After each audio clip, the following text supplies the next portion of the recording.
done. Start with this portion of it, or do you need to wait until you make the connection?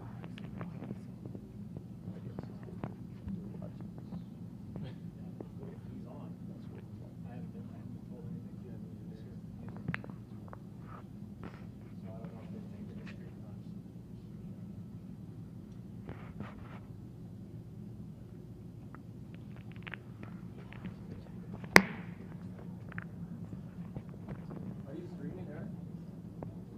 So we can start? Yes, they're streaming this.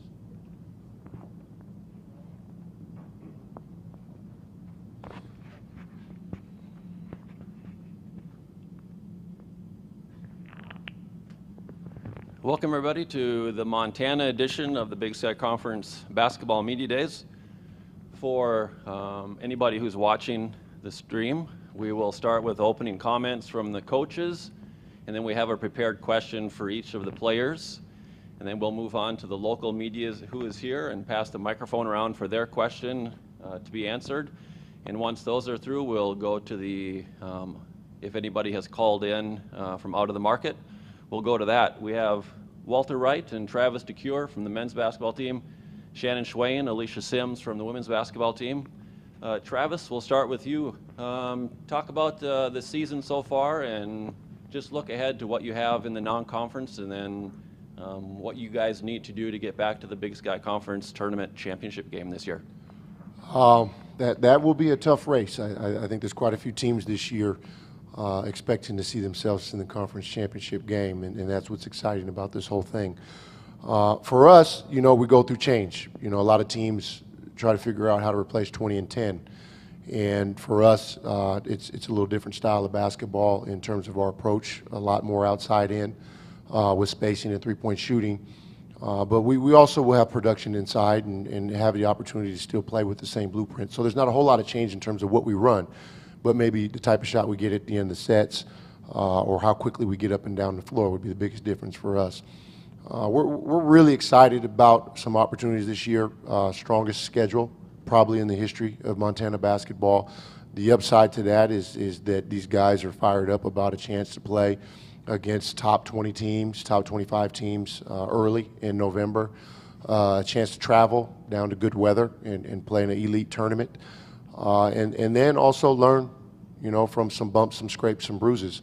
Play against big teams, play against fast teams, play against a lot of different styles. And that's where the growth takes place, and it always has for us. We've broke this thing down into seasons each year. And when you look at non-conference, it's an opportunity to go out and play against people with high expectations, different styles of play, and make adjustments and prepare. And hopefully, win, lose, or draw, you are preparing yourself for a conference race. And that's what we're looking forward to most always, is an opportunity to compete, to hang a banner. And we don't talk a lot about that at this point in time in the year, and to be frank with you, we might not talk about it at all this year. It's more game by game and enjoying the process. But I'm excited. This is one of the teams that I'm the most excited about spending time with. I think our personalities fit. I think we've got a group that is in with both feet. Each guy individually is set their individual goals to side for the better of the group. And I'm excited to have some time with these guys, travel with these guys, and compete. An opportunity to compete for a championship is going to be very difficult. You've got 3 teams coming back off of 20 wins. One returns all their starters, and then you've got some teams like Idaho State, North Dakota, that are just as deep and bring back as many starters as anyone else in our conference. I think North Dakota is the one team that didn't lose any. So it's going to be competitive, and I think that this is the year that could best represent the Big Sky in men's basketball because it's competitive top to bottom. It's not top heavy like maybe in the past. There's probably 5-6 guards that potentially could average 17 to 25 points a game, which would be entertaining to our crowds, and hopefully it affects attendance in the long run. But we're excited, and we look forward to this opportunity. All right, if we can move over to Walter. Walter, talk about your position within Montana and how that's going to be different this year without Martin on the team, and what you've seen in early practices, how the style of Montana will be different this year. Just reiterating what Travis said, we're going to be a lot faster than we were last year. It's hard replacing Martin's production, but I feel as though I'm stepping into a bigger leadership role, not only on the court but off the court, just getting these guys mentally ready for the long road that we're up against, and I feel as though I'm stepping into a leadership role where we have to get guys ready and prepared every day in practice, and just all being on the same page with our chemistry. All right, we'll move over to first-year coach Shannon Swain. Shannon, last July, the program that had been so stable for so long had a change at the top. You had 2 new assistant coaches come in, which was enough change in itself. And then a couple weeks ago, Kaylee Valley went down with an injury. So a program that's been so stable for so long now enters the season with not only a new coach, but you're down the preseason Big Sky Conference MVP. Just talk about the last few weeks, what happened, and then what fans can expect going forward with the players that you do have on the roster. Well, yeah, it's been a little bit of a whirlwind. You know, we were feeling like we kind of were getting to know our identity and what we would be looking at. Obviously, a lot would be going through Kaylee, you know, returning the, you know, preseason MVP of the league, and you know, great point production from her last year and the previous years. And to lose a player like her, you know, with not just her scoring ability, but probably one of our best defenders, best rebounders, you know, just a do-it-all type of kid. And so, you know, as soon as we were starting to feel like we kind of were getting a look at what we might be doing, she's out of the picture, and we're looking at having to play some kids that we hadn't anticipated being in the mix at all. So it's been an adjustment trying to see which one of these 8 freshmen are ready to go. We've got, you know, 3 that redshirted last year, 5 incoming kids. The redshirt kids obviously are going to be in the picture, and then we're just trying to pick which one is, you know, going to fit in best. And they've all kind of been taking their turns, jumping out in practice and doing some good things. Obviously, it's more on the defensive end that we've got to see some strides from these young kids, and who's going to be ready to play with the kind of intensity every night that we need to be able to function out there. We're getting, you know, great minutes from Alicia in practice every day, and leadership from her, great scoring, and just overall stability from our senior and our one junior, Michaela Isaac, coming back as one of our top defenders, and those guys are working hard every day in practice. I think our big goal this year is going to be patience. You know, I mean, we've got so many young kids, us as coaches and our upperclassmen just have to have a lot of patience and remember that, you know, it's one thing when you throw 1 or 2 new kids into a drill, and now we're throwing, you know, 8 new kids into a drill every time we're doing something, and new coaches on top of it. So it's just, you know, we're still trying to kind of find what our identity is and what we're good at, and it's coming along day by day, and I'm encouraged by the enthusiasm these kids are playing with, and they're playing hard and buying into the fact that, you know, if we want to have a chance to do some damage in March, we've got to, you know, really dial in on the defensive end. And I think that that's going to be our goal, is every day we get a little bit better, and we hope that come March we're playing the best basketball we can. And the one positive about having such a young team is we really have the most room for growth probably than anyone, just because we do have so many young kids. So we're trying to stay positive and move forward in that direction and build around what we have. So. Now a question for senior Alicia Sims, who's now the only active senior on this year's team. Alicia, how did your role change when the team lost Kaylee, not just on the floor, but off the floor? That's a good question. I mean, first off, excuse my raspy voice, I'm a little under the weather, so if I start coughing, that's why. But it was devastating losing Kaylee. She is a huge leader for us on and off the court. But I think it really just gave room for other people to step up and fill new roles. And so I definitely think that I've really had to take even more of a leadership role on this team. And I mean, during practices and whatnot, it's a lot of helping guide the freshmen and helping them out through drills and through plays. And then off the court, we just need to stay together as a team. Losing Kaylee, she was such a huge part of the team in every way, and no one person is going to be able to replace that. And so I think it's just stepping up as a team and figuring out who can plug in and help make up for the minutes we're missing without her. And so I think it's going to be a team effort, and that's the biggest part, is just keeping this team together. And we're all pushing for the same goal, to be playing the best basketball we can in March. All right, any questions from the local media? Please go through the microphone so your questions come across the stream.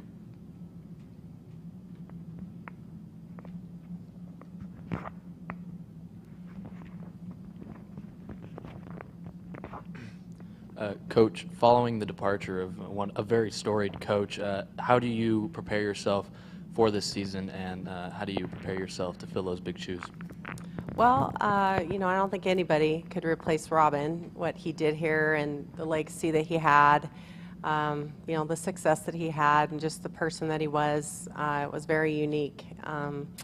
I have just tried to take the great things I've learned from Robin over, you know, the 28 years I've been with him and try to keep instilling those things in these young ladies. Defense obviously was one of the things that he took a ton of pride in. You know, treating these kids like they're your own, and this is a great group of ladies. They're very impressionable young group, so they're fun to be around, and we're excited for the season. And I just hope that, you know, I can take, like I said, all the wonderful things that Rob did and bits and pieces of that and try to, you know, keep that going and build on the legacy that he had.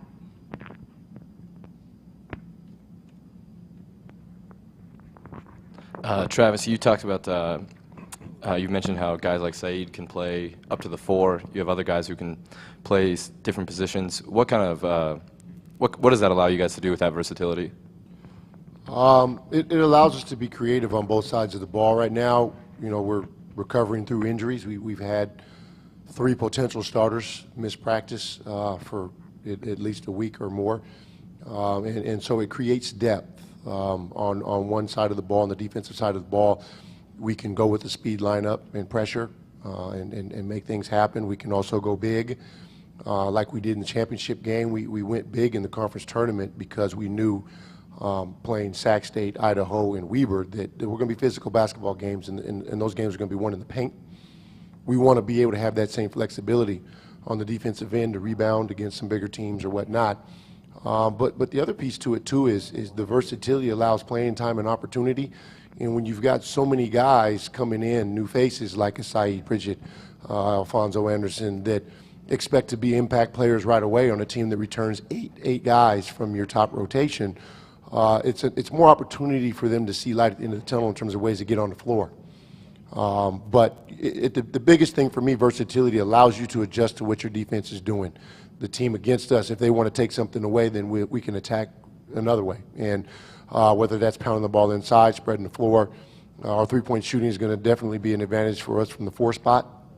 And so spreading the floor would be an advantage there. You mentioned Saeed. If he is playing the 3 or the 4, maybe putting the ball in his hands and allow him to play in ball screens and let the speed guys catch the ball and close out situations, puts them in advantages. So there's a lot of different things you can do with versatility. But the biggest thing for me is just having depth and being able to continue to compete when you've got guys out.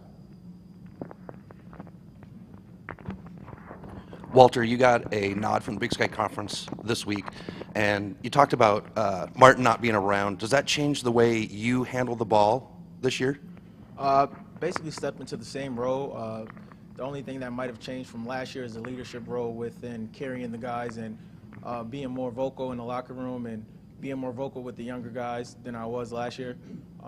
When I came in, Martin, Mario, Riley, and a bunch of older guys helped me catch along with the way the program is ran and things like that. So just try to help Saeed and Alfonso adjust to our system quickly. And on the court, I feel as though my role will pretty much be the same. Just try to help Saeed and Alfonso adjust to our system quickly. And on the court, I feel as though my role will pretty much be the same, making sure guys get shots. And another question for Walter. Last year, your team had a very, very tough preseason schedule. You took your lumps, but you also played really well. But you have that same kind of challenge this year. What kinds of things do you, as an individual, and do your team hope to accomplish with that kind of schedule, and do you look forward to it? Yeah, we're looking forward to play those big-time games because a lot of those teams are top 25 teams in the country. So we're learning from our bruises, and we're going out there to compete. We're not looking to lay down against anybody. And with a great schedule like we had last year with Kansas and Gonzaga, Washington, we took a couple bruises, and that allowed us to come back to practice and understand what we have to do to get better and get ready for the Big Sky play. And yeah.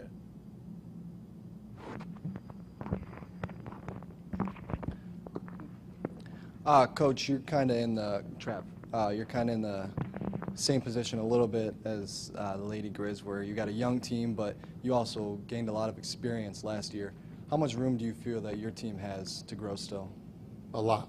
We've got a long way to go, and some of that is how you prepare. You don't want to peak in November. You know, a lot of coaches make those comments at this time that you don't win championships in November. So we leave room for growth. We don't put our entire offense in. We don't put our entire defense in until conference time. We'll save some things. But for us, you know, each guy on our team can improve in a lot of different areas. I think Walter, as he said, is probably the only guy returning with the same role. Everyone else's role is different, whether it increases or changes. And so with that being said, there's a lot of guys that got to grow into those new shoes they just got. And for us, there's going to be some speed bumps with that. And, you know, last week or 2 weeks ago, we were rolling. We were competing. We were playing at a high level. I almost thought we were ready for a game. And then when it was time to execute some stuff and do everything properly, be in the right places defensively, be in the right places offensively, timing, when to set a screen, when to use a screen, there was slippage. And so we had to slow down and come back together on that. And that's why we were in this morning at 7 a.m., tighten up our offense, right? So we've got guys. Bobby Moorhead's learning a new position. He's trying to learn how to play the 4, which is a completely different package. So you're going to have 3, 4 guys on our team that need to learn 3 play packages if they're going to play. Like Saeed Pridgett could play point, could play the wing, could play the 4. Well, that's 2 different aspects in terms of our playbook. And with that, you know, guys look like deers in headlights every once in a while with too much information. So I paralyzed these guys about the last week and a half. And now that we're getting back to playing aggressive, we'll loosen up a little bit and get closer to being able to play next week, hopefully in front of the public. But there'll continue to be growing pains through the season, even with the veterans, even with the seniors. But that's a good thing, is to go out, play against competition, try to learn from wins, learn from losses. But at the end of the day, we don't want to peak till March. Travis, you said you brought up the all-conference team. It's 5 guards, and the MVP is another guard. That's 6 guards. You guys have a guard-heavy rotation. Do you feel like that gives you an advantage in a conference like this? I think guards win nationally. You look at any team that's winning any conference or competing in March in any postseason tournament, it came down to guard play. The difference between wins and losses for us in March were guard play. Martin did what Martin did, but when our perimeter play rose to another level, when Mario got healthy, Bobby came into his own, Walter became aggressive, we became a different basketball team at the end of February than we were in January. And so I think that just shows the strength of the conference. I just think that shows improvement in Big Sky men's basketball right now. Top to bottom, each team's got a guard that can compete for all conference. And that's why the race is going to be competitive and entertaining. Just for Coach Schwan, new coach, and you're implementing your own goals. What specific kinds of goals do you have for your young team in non-conference and then as it transitions to conference? Do you have any big pictures for that? Well, yeah, I would say with this group, non-conference-wise, we're going to definitely be seeing a lot of ups and downs. We've got a tough schedule as well. We have Colorado State, who was top 25 last year. We're going to a tournament in Iowa where we open with South Dakota State, who won their first round NCAA game and had Stanford beat just right down to the wire. So we've got some tough games, and we're going to be on the road for a lot of them. It's going to be, you know, we're going to definitely see the things that freshmen do. They make mistakes, and there's a lot of lapses when you have young kids and you're playing young kids, and you need to understand that you're going to have that out of them. You know, I think our goal has definitely changed since we lost Kaylee, and our goal needs to be that, you know, we are consistently getting better. We're having fun while we're doing it. We're enjoying each other while we're doing it. We're still holding them to high standards to give us great effort every day in practice. But, you know, I don't think, you know, with the group we have, we can't get too unrealistic about what we can do. We want to be, you know, continually getting better and leaving it out there every night we step on the floor. Now, when we get to league, you know, if we come along, we've got some great young kids who have a chance to come into some roles that are wide open, and hopefully some of those kids will do that. And in the past, that's kind of been what's made our program successful, is when these kids get their opportunities, you know, they surprise you a little bit. So hopefully we've got some surprises in those young kids, and come conference season, we can, you know, sneak up on some people, and I think if we just keep getting better all the time, we've got a chance to do that. Coach Schwan, you talked about the youth of your team and the red shirts. What have you seen from the red shirts that really get you excited for the season? Well, Maddie Schoening, I think, from Sandpoint, Idaho, has been, the brightest sight in what we've seen on a daily basis. She just is a very strong guard who, prolific scorer in high school, and offensively and defensively, she, isn't really skipping a beat. She's very strong, very smart, very savvy. We've got her, playing a little bit at point. Playing 2 and 3, so she's learning a lot of different spots and picking it up quite well. We've had a lot of other kids who I think on different days have jumped up and had some great practices. We had one kid who the last couple days has just come out of nowhere and just been scoring and doing a lot of different things. I think, it's just really hard to say right now. The kids that we anticipated redshirting a week ago aren't necessarily the same ones we're thinking about redshirting today. So. It'll be interesting. We've got, luckily till November 15th to have to make that decision about what we're going to do. I don't think, we're going to have the kind of depth we've had in the past, just because I don't feel like we necessarily have 10 kids who are really ready to go. So it'll be interesting just to see who continually starts giving us good practices day after day. Alicia, you touched on it a little bit earlier, but could you expand a little bit more about how this team has kind of rallied since Kaylee went down and what that's meant for you personally and what that's meant for the team? Yeah, I mean, initially it was incredibly devastating, and just you could feel almost the air suck out of the gym when she went down, and that's heartbreaking for a team, especially during her senior year. You never want to see that happen. But if there is a good time for an injury, I guess she picked it because she's given herself a full year to come back, and I guarantee she's going to come back with vengeance and kill it next year.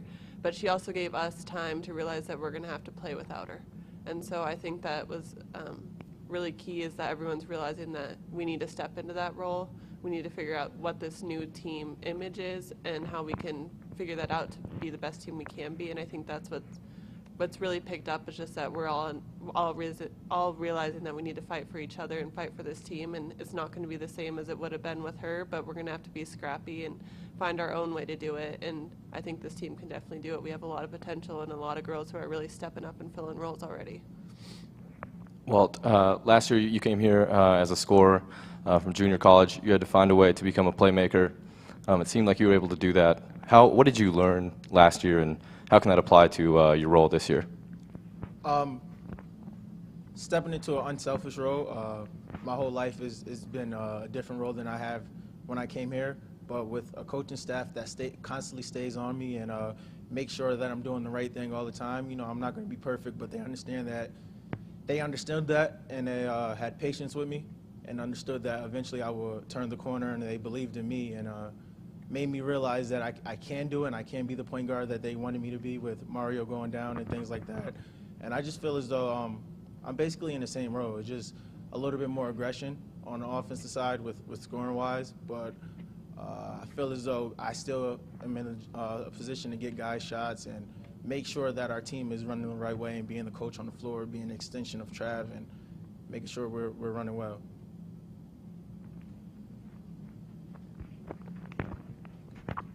Trav, you kind of talked about the guard play and how much versatility you'll have, especially on the wings. How do you plan to juggle all these just talented guards and shooters on the wing?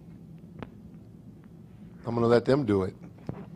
At the end of the day, the thing I look forward the most of this is the daily competition in practice. And so, if a guy shows up one day and he's not ready to roll, someone is going to be there ready to take their minutes. And so I think healthy competition allows for a coach to kind of sit back and let it happen a little bit. But that's where you want to pick up tempo. That's where we want to push the ball up the floor on offense and get in offense quicker. We want to pick up full court as much as possible, even if it's nothing chaotic, but just touch the offensive player a little bit and put some pressure on them. We'll allow these guys, one, to understand that there's somebody else that can come in and play when they're winded. And, in the past, we just haven't had great depth, and so guys tried to play through fatigue. And that's where your mistakes take place. That's where the turnovers are, bad shots, those types of things. So I think a lot of it is these guys are trusting each other, and they know that there are good players around them, and so they're going to allow each other to come out and perform. So I don't think they'll think twice about raising a hand when they're winded and getting their teammate in, and that's a big piece to us. And we say family every day. We talk about doing things together, and the biggest piece of that is trusting each other and being there for each other. So a healthy, competitive environment is basically the best way to handle depth. And then at the same time, playing guys in other positions. There'll be times when Walt's playing the 2. There'll be times when Bobby Moorhead's playing the 4, and you could see 4 perimeter players on the floor. That depth is also going to allow you to be fair to guys and get guys in, and when you got a hot hand, keep them in. But at the end of the day, it's going to be about getting the job done, and whoever goes out there and performs is going to be on the floor.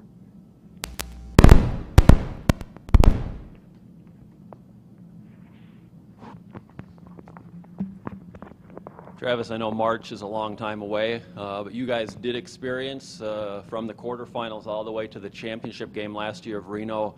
What were your takeaway impressions from Reno, I guess, going into this year? I think that the biggest thing about a neutral site is anyone can win. It's anyone's game, you know, and probably saw it a little more on the women's side, more so than the men's side, with the #1 seed going down so quickly. But you know, North Dakota's probably walking away feeling like they should have been playing this for a championship game, right? And so I think that's the biggest thing that everyone was looking forward to with the neutral site, is that you raise the bar competitively, and it's kind of like rolling up the sleeves and starting at 0. No advantages, let's just go. And so it forces more focus, it forces more prep. And I think that environment is what the conference wanted, and a lot of other teams were looking forward to, and we look forward to that level of competition. But at the end of the day, you know, if you're going to ever win games outside of conference, if our conference champion is going to move on and win games, or the NIT bid or CBI bids, you're going to have to go play somewhere else. And so maybe that's another way to be conducive to creating an environment where maybe our conference gets more postseason wins. And Shannon, the same question to you. What were your impressions of the first year in Reno? Well, we would have liked to have been there a little longer. But our 2 games down there, I thought the conference did a great job putting the tournament together for it being the first year. You know, it would be exciting to see a little bit more fan support. Hopefully this second year that they've got it down there, people are a little bit more aware that it's happening. You know, I think there's definitely a lot of room for growth with the tournament, and you know, it was, like I said, we were only there for 2 games, and it would have been interesting to see if we got into the championship, if there would have been a little bit more, you know, Montana following down there with the carryover, with our guys being there and everything else. But, you know, I think there's definitely room for improvements, but the conference office did a great job hosting it. And, you know, this year I'm really excited that everybody gets to go to the tournament. It's a different thing, you know. In the past, we've always enjoyed having it at the conference champions place, but it's just interesting. Like Travis said, the women's side was just every team, any team could have been in it, you know. I mean, and we did see some higher seeds fall, and just a lot of parity in the women's game, and I think our league's going to be like that again this year. So it'll be interesting to see if, you know, the #1, #2 seed in the women's side continues to, you know, be in the championship games anymore. So time will tell. With the local media questions wrapped up, are there any outside phone calls? Remember that you need to press *1 to gain access to the press conference audio.